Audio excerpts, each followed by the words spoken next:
चिपळूण नगरपालिकेची महत्त्वपूर्ण मीटिंग आज पार पडली। तब्बल 6 ते 7 तास ही मीटिंग चालली।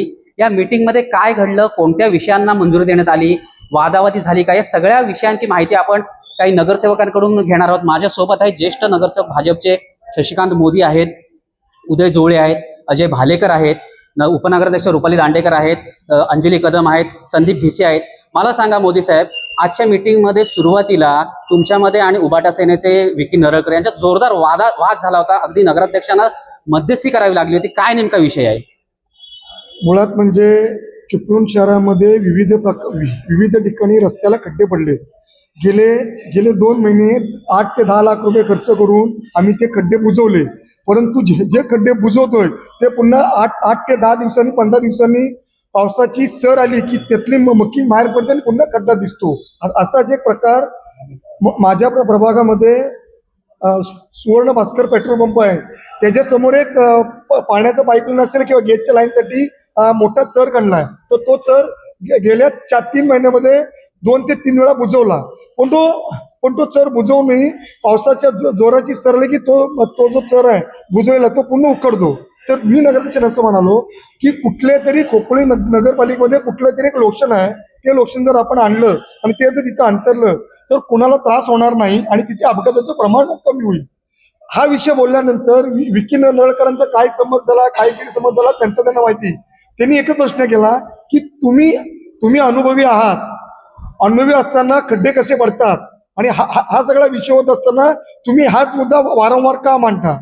मग त्यावेळेला थोडंसं कुठेतरी जेव्हा त्यांनी वैयक्तिक टिप्पणी केली, त्यांनी वैयक्तिक टिप्पणी केल्यानंतर जेव्हा माणूस किती संयमी असेल तर त्या संयमाचा एक जी सीमा असते ती सीमा कुठेतरी त्यांनी ती सोडली।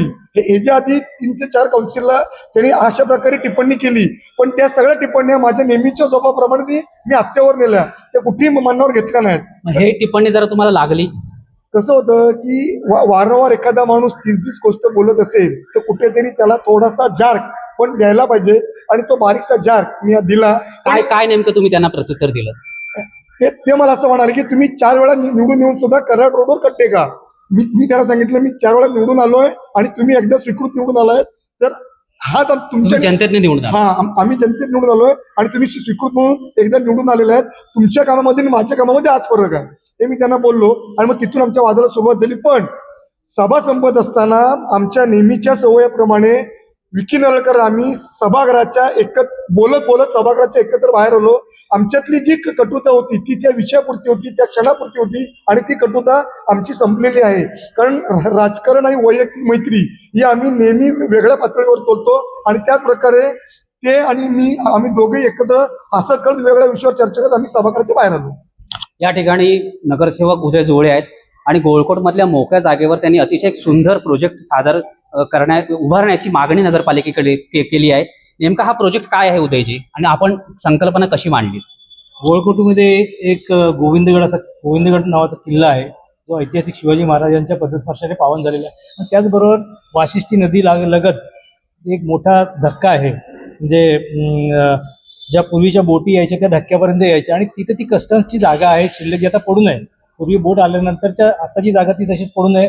24.5 गुंठ ती कस्टमच्या अंडर आहे, कस्टम डिपार्टमेंटच्या अंडर आहे, जी सेंट्रल गव्हर्नमेंटच्या ताब्यात येते आणि त्या जागेवर काहीतरी नव्याने प्रकल्प करावा म्हणून नगरपालिकेकडे मी प्रस्ताव दिलेला आहे। तो तिथं की अशा पद्धतीने की जी नदीकाठचा जो हे आहे बंधारा आहे तो सुशोभीकरण करावा आणि तिथं गार्डन वेगवेगळ्या प्रकारचे हब निर्माण व्हावेत आणि जे नेहमीच प्रकल्प असतात त्यापेक्षा वेगळं काही करावं। तिथे जेटी निर्माण, फ्लोटिंग जेटी करावी, विहंगम्य दृश्य पाहण्यासाठी एखादं डेक उभारावं, अशा पद्धतीने वेगवेगळे काहीतरी प्रकल्प व्हावेत यासाठी मी प्रयत्न। या ठिकाणी उबाटा सेनेचे सदस्य अजय भालेकर आहेत।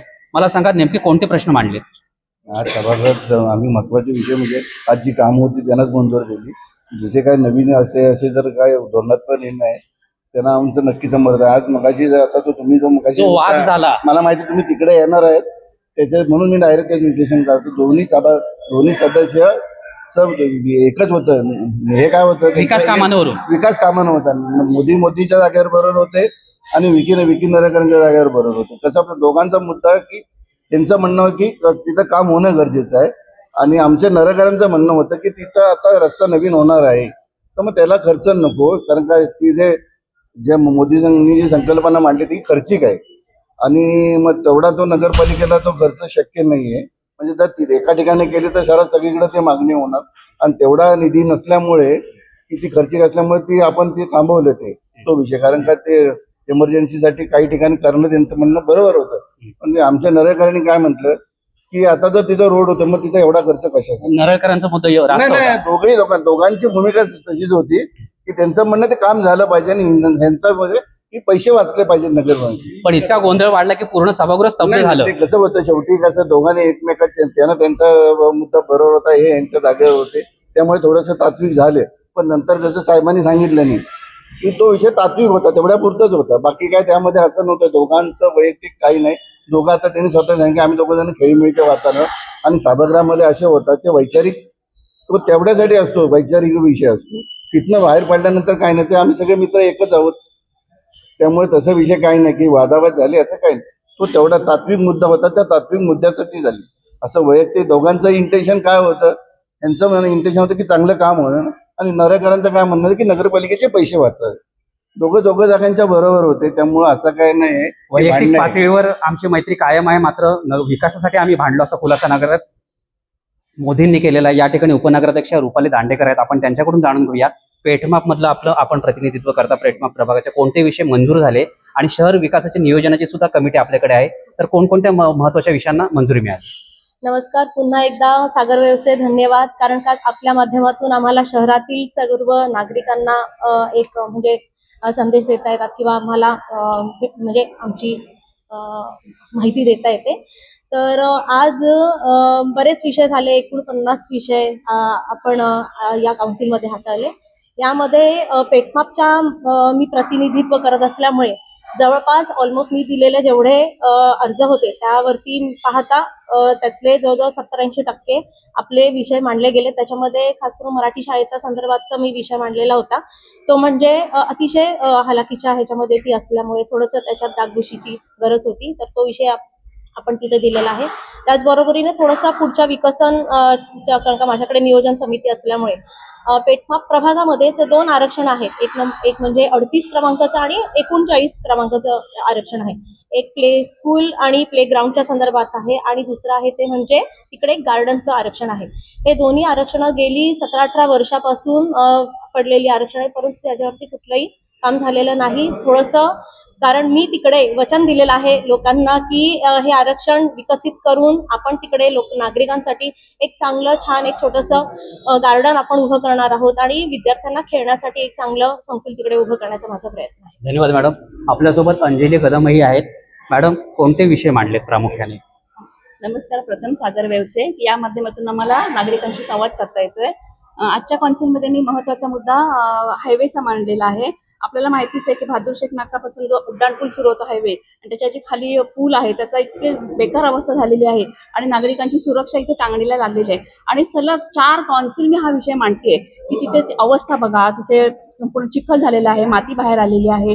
सलग 4 कॉन्सिल सुद्धा मी जेव्हा विषय मांडलेला आहे, तर मी काल इथे कॉन्सिलला याच्या आधी पुणेकर साहेबांना फोन करून विचारलं काही पत्रव्यवहार झालाय का, तर आपल्या नगरपालिकेकडून कोणताही पत्रव्यवहार झाला नव्हता. तर हा मी विशेष करून मुद्दा या ठिकाणी मांडलेला आहे. पण नगराध्यक्ष साहेबांनी आणि सीओ साहेबांनी सांगितलंय की इथून पुढेच्या काळामध्ये आम्ही पत्रव्यवहार करू आणि मला वाटतं बांधकाम सभापतींना पण त्यांनी सांगितलेलं आहे, बांधकाम विभागाला पण की तिथे ग्रीट वगैरे काहीतरी टाकून लोकांची सोय करून द्या म्हणून. संदीप भिसे पण आहेत, आपण त्यांना विचारा. तुमच्या बंधाऱ्याचा विषय पुन्हा उपस्थित झालेला आहे, नेमका काय विषय होता? नक्कीच बंधाऱ्याचा विषय जो आहे तो आज मी विषय इथे सभागृहामध्ये मांडला. बंधाऱ्याच्या विषयामध्ये हा नायब विषय आहे. आज नगराध्यक्षांनी मला माहिती दिली, तर तो काय पुढची तारीख आता मिळालेली आहे. नक्कीच तो आपल्या नगरपालिकेने तो लागेल आणि पुढची कारवाई लवकर त्याच्यावर होईल. त्याचबरोबर माझ्या प्रभागातली आज 2 ते 3 रस्त्याची कामं आज मंजूर करण्यात आली.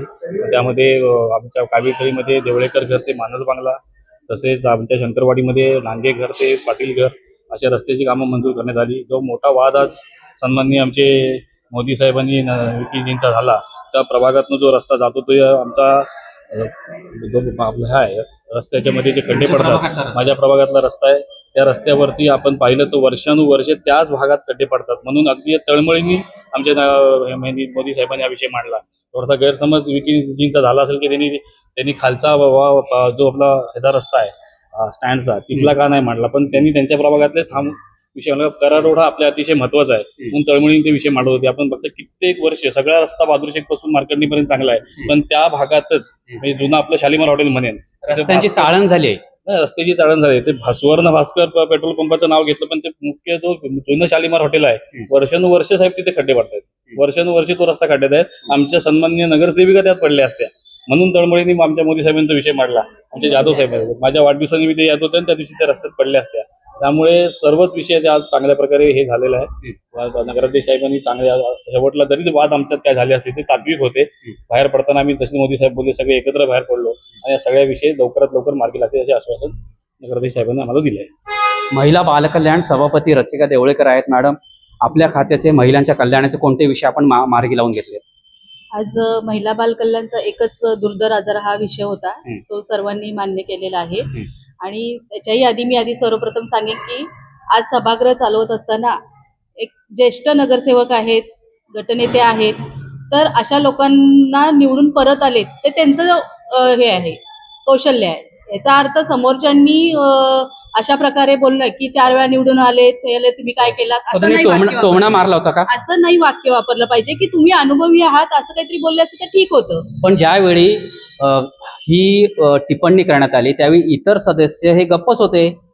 नाही, चर्चा चालूच होती. ते अनुभव आहे, ते छान उत्तर त्यांनी दिलं नाही त्यांना, तो विषय नाहीये. असे जे विषय होतात त्या कुठंतरी अभ्यासपूर्वक बोललं पाहिजे समोरच्याने, एवढंच मत मानते. आणि आज असा एक विषय झाला की जो गाडी खरेदी आणि वाहन खरेदी हे असा विषय होता एक त्याच्यात. तर त्याच्यात असं झालं की जे ठेकेदार काम घेतात त्यांनी जे त्यांचे काय कामगार असतात काय असतात ते व्यवस्थित पाठवले पाहिजेत कामावर पाठवताना. की परवा काय झालं की आम्ही नगरपालिकेत नगरसेवक होतो, काही नगरसेवक होतो, आणि एवढा मोठा आवाज झाला ना की एका तो गाडी घेऊन येणारा JCB होता, तो ड्रिंक घेतलं होतं काय घेतलं होतं माहिती नाही, पूर्ण नशेत होता. आणि त्यानं अक्षरशः आतमध्ये नगरपालिकेत कामासाठी जे व्यक्ती आले होते, फॅमिली होती त्या गाडीत होती, नुकतीच लावत होती आणि त्यांना येऊन त्यानं ठोकलं. नशिबानं काय झालं की काही लागलं नाही त्यांना, हे झालं नाही. फॅमिली पूर्ण घाबरली होती. आम्ही त्यांना नगरपालिकेत बसलो, आम्ही सगळेजण खाली उतरून आलो आणि तो अक्षरशः त्यानं ड्रिंक घेण्याच्याही वेगळ्या मनस्थितीत होता. हा विषय आपण मांडला. अशा प्रकारचे जे काम घेणारी लोक आहेत किंवा कोण आहेत तर त्यांनी म्हणजे अशा लोकांना ठेवायचं किंवा नाही ठेवायचं ह्याच्यावर योग्य ते उपाय केला पाहिजे. ह्याच्यासाठी आम्ही सभागृहात मागणी केलेली आहे की अशा प्रकारे परत घडलं नाही पाहिजे. आणि दुसरा म्हणाल तर वॉर्डातला माझा विषय आहे की नारायण तलाव आहे, तर लोकांना जिम आहे, तर त्या जिमला शेड हवं होतं, तर त्याच्यासाठी आपण मंजुरी मिळालेली आहे सभागृहातनं. आणि साने गुरुजी वसाहतमध्ये पण शेड हवं होतं, तिथं पण ती मंजुरी मिळालेली आहे. मोदी साहेब, सगळ्यांचं लक्ष लागलं होतं गोळकोटच्या आरक्षणाच्या निर्णयासंदर्भात. नेमकं काय विषय झाला आणि सभागृहात तो विषय स्थगित झाला, चर्चेला मान्यता मिळाली, काय नेमकं झालं? आधी मुळात म्हणजे गोळकोटमध्ये जे खतीब आणि काझी किंवा आता नाव एक्झॅक्ट लक्षात खतीब नक्की, तर यांची 80 गुंठे जागा आहे, त्यातली 22 गुंठे जागा ही ती एका माणसाला त्यांना विकायची होती. परंतु त्या 22 गुंठे जागेवर शाळेचं आणि मैदानाचं आरक्षण आहे, तिथल्या काही नागरिकांचा या सगळ्या गोष्टीला विरोध आहे. म्हणून मग विषय असा झाला की मंत्रालयाकडून आलेलं पत्र किंवा चिपळूण नगरपालिकेने त्या संदर्भातला केलेला पत्रव्यवहार हे सगळे आम्हाला वाचण्यासाठी उपलब्ध होणे आवश्यक होते, पण ते आम्हाला योग्य वेळी वाचण्यासाठी उपलब्ध झाले नाहीत. म्हणून हा विषय तुर्तास आम्ही स्थगित केलेला आहे. आणि ह्या सगळ्याचं वाचन करून नेमकी या संदर्भात काय भूमिका घ्यायची ती पुढच्या काउन्सिलला ठरेल. पण आजही आमचं म्हणणं असं आहे की ते जे आरक्षण आहे ते शाळा आणि मैदानासाठीच राहावं. फक्त मंत्रालयामधून किंवा त्या संबंधित नगररचना विभागाकडून जी पत्र आले ती पत्र आम्हाला उपलब्ध झाल्यावर या संदर्भातला अंतिम निर्णय होईल. हा विषय एक. आणि विषय क्रमांक 2 की चिपळूण शहरामध्ये हॉटेल ग्रीन पार्कच्या मागे एक इमारत आहे, तिथे बिअर शॉपीला परवानगी द्यावी असा एक अर्ज आलेला. तो अर्ज पण आजच्या काउन्सिलमध्ये आम्ही स्थगित केलेला आहे, कारण आजपर्यंत अशी कधी परवानगी चिपळूण नगरपालिकेच्या काउन्सिलने दिलेला हा सगळा अधिकार मुख्याधिकारी साहेबांचा आहे. त्यामुळे आम्ही सांगितलं की हा अधिकार तुमचा आहे, तुम्ही याच्यामध्ये काय निर्णय घ्या, पण जो निर्णय घ्याल तो तिथल्या स्थानिक लोकांच्या दृष्टीने जो योग्य असेल तोच निर्णय घ्यावा. वादग्रस्त विषय स्थगित ठेवण्यात आलेला आहे आणि 2 नगरसेवकांमध्ये कशा पद्धतीने वादावादी झाली होती त्याविषयी खुलासा देखील या ठिकाणी करण्यात आलेला आहे. कॅमेरामन सुशांत निमरेसह सुनील साळवी, सागरवेव चिपळूण.